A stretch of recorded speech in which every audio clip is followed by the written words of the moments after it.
Okey, penentuan tempat nombor 1 dan tempat nombor 2. Pusingan yang pertama. Suara lagi.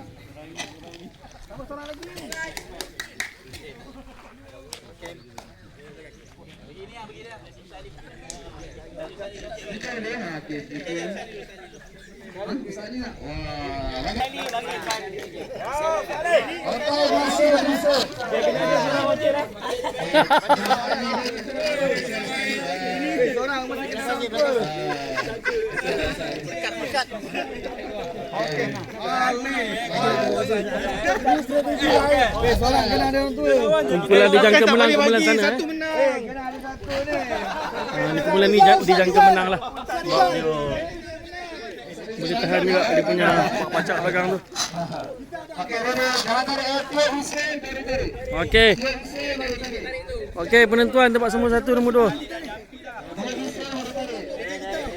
Jauh-jauh sikit bagi nampak semua keseluruhan.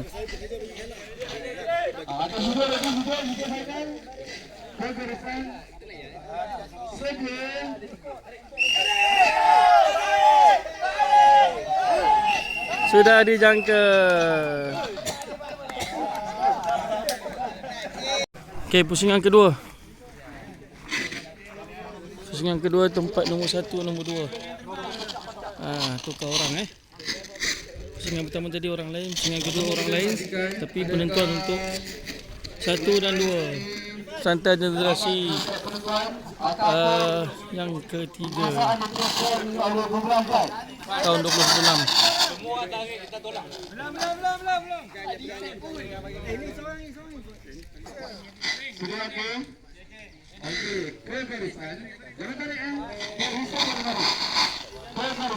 Tadi kumpulan sana menang. Kumpulan ni kalah tadi. Sekarang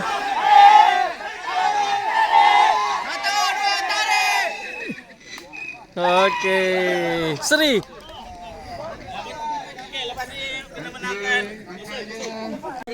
Okey, pusingan yang ketiga. Kena usum dulu. Sekali usum tempat yang Gunting. Kamil yakin Kamil? Gunting. Gunting batu kertas. Gunting batu kertas. Gunting. Gunting batu kertas. Okey. Inilah tempat situ. Apa dapat situ dijangka menang Dia boleh menang. Kita mula luar. Sebab sini pasir.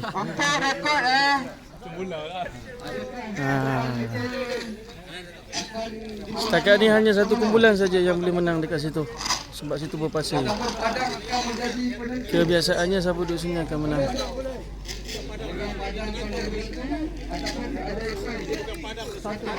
Kalau tengok dari bentuk fizikal, kumpulan sini akan menang. Okey, kita tengok penentuan tempat nombor 1, nombor 2, Santai Generasi 2026.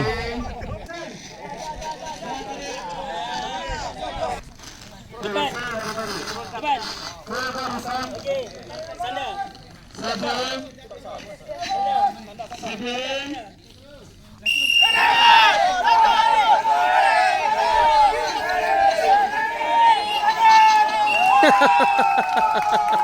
Hebat sana.